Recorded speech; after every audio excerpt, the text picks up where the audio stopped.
मुंबईच्या आयुष म्हात्रेच्या नेतृत्वाखालील टीम इंडियानं अंडर-19 विश्वचषकावरती 6व्यांदा भारताचं नाव कोरलं। हरारेमधील अंतिम सामन्यामध्ये भारतानं इंग्लंडचा 100 धावांनी पराभव केला। वैभव सूर्यवंशीची 80 चेंडूंमधली 175 धावांची वादळी खेळी आणि गोलंदाजांच्या प्रभावी कामगिरीच्या जोरावरती भारतानं इंग्लंडवरती विजय मिळवलाय। या सामन्यामध्ये भारताचा सलामीवीर वैभव सूर्यवंशीनं खरोखरच कमाल केली। त्यानं अवघ्या 55 चेंडूंमध्ये शतक ठोकलंच, पण 80 चेंडूंमध्ये 175 धावांची स्फोटक खेळी उभारली। त्याच्या या खेळीला 15 चौकार आणि 15 षटकारांचा साज होता। कर्णधार आयुष म्हात्रेनं अर्धशतक तर झळकावलं आणि त्यामुळेच भारताला 50 षटकांमध्ये 9 बाद 411 धावांचा डोंगर हा उभा करता आला। आणि दरम्यान या विजयानंतर कॅप्टन आयुष म्हात्रेच्या नालासोपाऱ्यातील घरी जल्लोष करण्यात आला। तसंच या विजयाबाबत आयुष म्हात्रेच्या वडिलांनी देखील प्रतिक्रिया दिली आहे।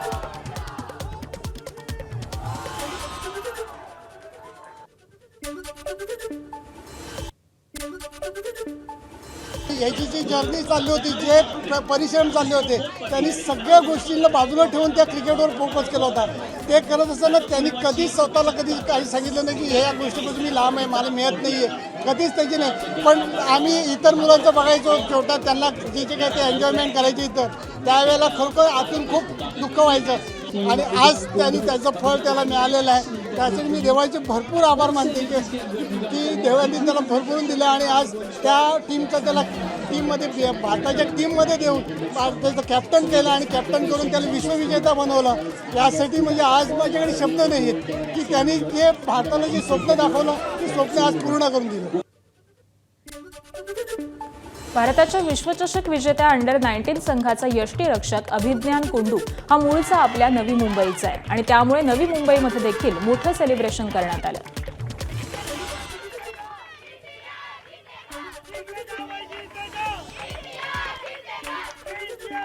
मला आज खूप आनंद वाटतो की माझा प्लेयर इंडिया खेळला। कम ऑन हिट मी, खूप आनंद होतोय। अभिज्ञानने खूप कॅचेस पकडल्या या टुर्नामेंटमध्ये, विकेट किपिंग पण खूप छान केली आणि 4 त्यांनी हाफ सेंचुरीज मारल्या आणि आजचा खारीचा वाटा उचलला, त्याच्याबद्दल खूप खुश आहे मी। आजचा क्षण तुमच्यासाठी कसं? बहुत अच्छा लग रहा है, काफ़ी अच्छा लग रहा है। जो सोचा था वो टारगेट उसने अचीव किया है, तो अच्छा लग रहा है, बहुत अच्छा। वापस घर लौटने के बाद पहले क्या सेलिब्रेशन कैसे करोगे, क्या उसका पसंदीदा? एक्चुअली अभी तो सेलिब्रेशन से कुछ ऐसा सोचा नहीं है, बट हाँ डेफिनेटली कुछ सेलिब्रेशन तो ज़रूर होगा। क्या पसंदीदा क्या है अभी? क्या उसका पसंदीदा बिरयानी है, जो उसकी मैम खिलाती है उसको। हर सेंचुरी के बाद हमारे यहाँ पे बिरयानी आती है, वो भी खाता है, हम सब लोग खाते हैं। युवा भारतीय संघाच्या विजयानंतर पंतप्रधान नरेंद्र मोदी आणि केंद्रीय गृहमंत्री अमित शहा यांनी युवा टीमचं अभिनंदन केलंय। विश्वचषक मायदेशी आणल्याबद्दल युवा संघाला आम्हाला अभिमान आहे। संपूर्ण स्पर्धेमध्ये संघानं खूप चांगला खेळ केला आणि विलक्षण कौशल्य दाखवलं। या विजयामुळे अनेक तरुण खेळाडूंना देखील प्रेरणा मिळेल, असं पंतप्रधान मोदी म्हणाले। तर युवा संघाच्या शानदार कामगिरीमुळे 6व्यांदा हा चषक जिंकण्याचा विक्रमी पराक्रम करून युवा खेळाडूंना आनंद, उत्साह आणि प्रेरणा दिली, गृहमंत्री अमित शहा यांनी असं म्हटलंय। मुख्यमंत्री देवेंद्र फडणवीस यांनी युवा भारतीय क्रिकेट संघाचं अभिनंदन केलंय। भारतीय क्रिकेटर्ससाठी एक ऐतिहासिक क्षण असून विरार आणि महाराष्ट्रासाठी अभिमानाचा क्षण असल्याचं मुख्यमंत्री फडणवीस म्हणाले। विरारचा आपलाच मुलगा आयुष म्हात्रे याच्या नेतृत्वाखाली या संघानं जिद्द, शिस्त आणि अदम्य निर्धार दाखवला। अंतिम सामन्यामध्ये वैभव सूर्यवंशीनं केलेल्या 175 धावांच्या उत्कृष्ट खेळीचा विशेष उल्लेख ही कामगिरी या विजयाचा एक निर्णायक क्षण म्हणून स्मरणात राहील, अशी पोस्ट करत मुख्यमंत्री फडणवीसांनी युवा संघाचं अभिनंदन केलंय।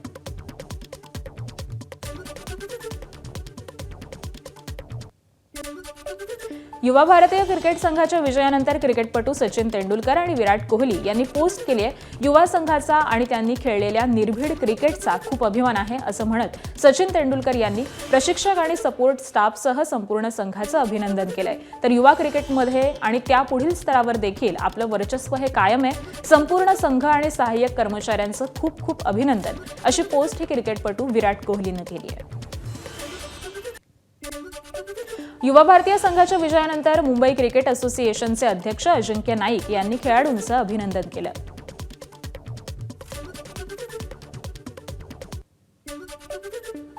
मुंबई क्रिकेट असोसिएशनच्या वतीने भारतीय अंडर-19 संघाचं मी अभिनंदन करतो आणि आमच्यासाठी आनंदाची गोष्ट ही आहे की भारतीय जो कर्णधार होता आयुष म्हात्रे आणि उपकर्णधार होता अभिज्ञान कुंडू हा मुंबईचा आहे. त्याचा आम्हाला खूप अभिमान आहे. प्रत्येक क्लब सेक्रेटरी असेल, एपेक्स काउन्सिल मेंबर असेल किंवा छोट्यातल्या छोटा कार्यकर्ता असेल, आज सगळ्यांना त्यांच्याबद्दल एक कौतुक वाटतंय. आम्ही तर त्यांचा येणाऱ्या काळात नक्कीच सत्कार करू. त्याचबरोबर आम्ही महाराष्ट्र सरकारला पण विनंती करू की कुठेतरी ह्यांना आपण एक शाबासकीची थाप दिली पाहिजे. आयसीसीच्या T20 विश्वचषकासाठीच्या भारतीय संघामध्ये पहिल्या सामन्याआधीच एक बदल करण्यात आलेला आहे. हर्षित राणाऐवजी वेगवान गोलंदाज मोहम्मद सिराजचा संघामध्ये समावेश करण्यात आला. दक्षिण आफ्रिकेविरुद्धच्या सराव सामन्यामध्ये खेळताना हर्षित राणा जायबंदी झाला होता. दुसरं षटक टाकत असताना त्याला तीव्र वेदना होत होत्या. याच दुखापतीमुळे त्याला स्पर्धेला मुकावं लागणार आहे आणि त्याच्याच जागी आता अनुभवी वेगवान गोलंदाज मोहम्मद सिराजचा संघामध्ये समावेश करण्यात आला. आयसीसीच्या तांत्रिक समितीकडून सिराजच्या निवडीला हिरवा कंदील देखील दाखवण्यात आला.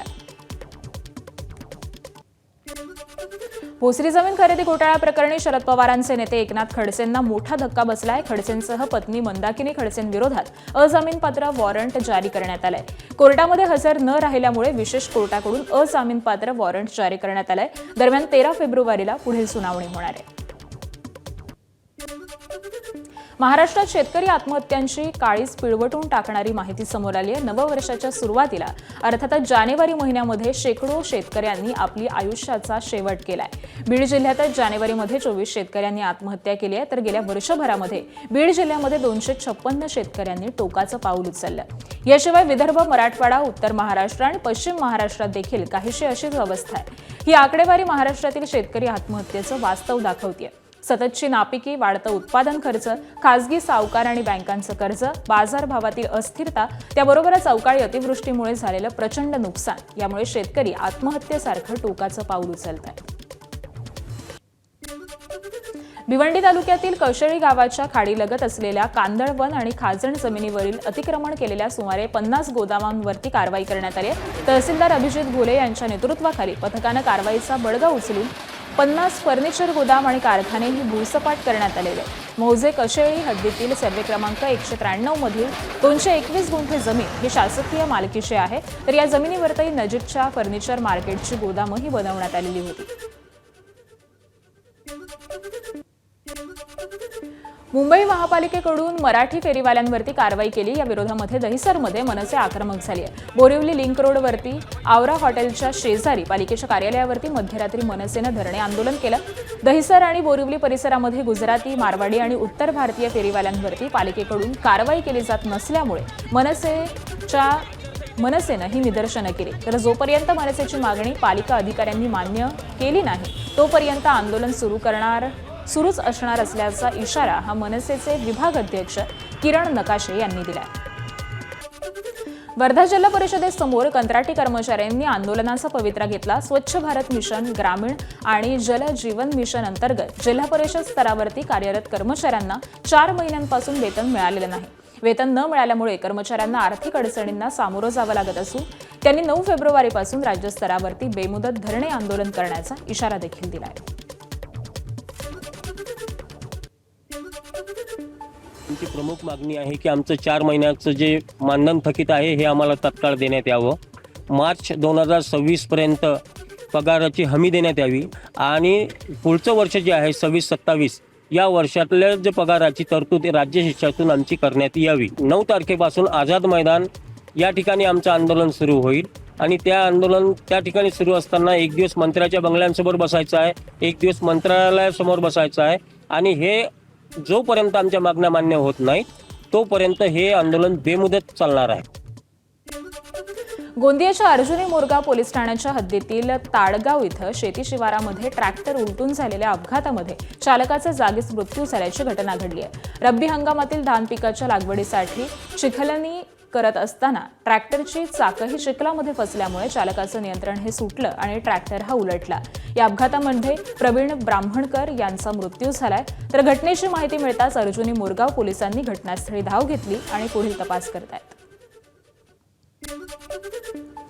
नागपूर रायपूर राष्ट्रीय महामार्गावरील डुग्गीपार गावाजवळ भरधाव कारच्या धडकेमध्ये दुचाकी स्वाराचा जागीच मृत्यू झाल्याची घटना घडली आहे. आनंदलाल झिंगरे असं मृत युवकाचं नाव आहे. आनंदलाल हे नेहमीप्रमाणे कोमारा इथं दुकान उघडण्यासाठी दुचाकीनं जात असताना रायपूरहून नागपूरच्या दिशेनं येणाऱ्या भरधाव कारनं निष्काळजीपणे धडक दिली. या भीषण अपघातामध्ये आनंदलाल यांचा घटनास्थळीच मृत्यू झाला. घटनेची नोंद ही डुग्गीपार पोलिसांनी घेऊन तपास करत आहेत. ठाण्यामध्ये 13 कोटी 80 लाख रुपयांचे ड्रग्ज जप्त करण्यात आलेत. अंमली पदार्थ पथक आणि खंडणी विरोधी पथक अशा 2 कारवाया केल्यात. अंमली पदार्थ पथकानं 6 कोटी 94 लाख रुपयांचे ड्रग्ज हस्तगत केले, तर खंडणी पथकानं 6 कोटी 86 लाखांचे ड्रग्ज हे जप्त केले. तर या दोन्ही कारवाईमध्ये एकूण तब्बल 13 कोटी 80 लाख रुपयांचे ड्रग्ज हे जप्त करण्यात आले. शिर्डीमध्ये बालकांच्या शोषणाविरोधामध्ये पोलीस प्रशासनानं कडक कारवाई सुरू केली आहे. मंदिर परिसरामध्ये लहान मुलांना भिक्षा मागायला लावणं, त्याबरोबरच वस्तू विक्रीस भाग पाडणाऱ्या पालकांविरोधामध्ये शिर्डी पोलीस ठाण्यामध्ये गुन्हे दाखल झाले. शिर्डी पोलिसांनी राबवलेल्या या विशेष मोहिमेमध्ये 10 मुलं आणि 4 मुली अशा एकूण 14 बालकांची सुटका करण्यात आली आहे. या बालकांना बाल कल्याण समितीच्या आदेशानुसार श्रीरामपूर, संगमनेर आणि राहुरी इथल्या बाल निरीक्षक गृहामध्ये पाठवण्यात आले. गोंदिया जिल्ह्याच्या सडक अर्जुनी तालुक्यातील सौंदण इथल्या 2 ज्वेलर्सवरती एकाच रात्री दरोडा पडलाय. चोरट्यांनी दुकानं फोडून जवळपास 5,40,000 रुपयांचा मुद्देमाल आणि सोन्या चांदीचे दागिने चोरी केल्याची घटना ही उघडकीस आली. या प्रकरणी अज्ञाताविरोधामध्ये गुन्हा दाखल करण्यात आला आहे. पुण्यात येरवड्यामधील संगमवाडी भागामध्ये मंगळवारी रात्री एका टोळक्यानं तलवारी नाचवत दहशत माजवण्याचा प्रयत्न केला. आरोपी सोरटे, शिंदे, फुगे आणि जाधव यांनी कोयते उगारून परिसरामध्ये नागरिकांना शिवीगाळ केली आणि दहशत निर्माण केली. घटनेची माहिती मिळताच लक्ष्मीनगर पोलीस घटनास्थळी पोहोचले आणि या प्रकरणी पोलिसांनी 6 आरोपींना अटक केली आहे. तर अधिक तपास हा येरवडा लक्ष्मीनगर पोलीस सध्या करत आहेत. गडचिरोलीत अबुजमाळ जंगल परिसरामध्ये माओवाद्यांविरोधामध्ये सुरू असलेल्या नक्षलविरोधी अभियानादरम्यान शहीद झालेल्या जवान C60 कमांडो दीपक चिन्ना मडावी यांना गडचिरोली पोलीस मुख्यालयामध्ये शासकीय इतमामामध्ये मानवंदना देण्यात आली. हवेमध्ये बंदुकीच्या फैरी झाडत शहीद जवानाला अंतिम श्रद्धांजली अर्पण करण्यात आली आणि त्यानंतर शहीद दीपक चिन्ना मडावी यांचं पार्थिव हे अंतिम संस्कारासाठी अहेरी तालुक्यातील मूळ गावी दामरंच्या इथं रवाना करण्यात आलं. कल्याणमध्ये सुरू असलेल्या मेट्रोच्या कामामुळे मोठ्या प्रमाणामध्ये वाहतूक कोंडी होते आणि त्यामुळे 10वी आणि 12वीच्या परीक्षा कालावधीमध्येच म्हणजेच 10 फेब्रुवारी ते 18 मार्च या कालावधीमध्ये मेट्रोचं काम हे बंद ठेवा अशी मागणी मनसे विद्यार्थी सेनेच्या वतीनं करण्यात आली आहे. याबाबत मनसेच्या वतीनं MMRDA अधिकाऱ्यांना निवेदन देण्यात आलं. तर दरम्यान यानंतर देखील काम सुरूच ठेवलं तर आंदोलनाचा इशारा देखील मनसेच्या वतीनं देण्यात आला आहे. खेळ आणि खेळाडूंच्या आयुष्याची खेळण्याचा धक्कादायक प्रकार समोर आलाय. कबड्डीच्या स्कोअर शीटवरती भ्रष्टाचार झाल्याचा गंभीर आरोप माजी आमदार गिरीश व्यास यांनी केलाय. अॅमेचर कबड्डी फेडरेशन ऑफ इंडियाचे जनरल सेक्रेटरी जितेंद्र सिंग ठाकूर यांच्यावरती चंद्रपूरच्या बल्लारपूर इथल्या 72 आणि भंडारा जिल्ह्यातील तुमसर इथल्या 73व्या सिनियर कबड्डी स्पर्धेत गैरप्रकार झाल्याचा दावा हा करण्यात आलेला आहे. तर या आरोपांमुळे कबड्डी फेडरेशनमध्ये मोठी खळबळ उडालेली असून या प्रकरणी चौकशी होणार का हे पाहावं लागेल.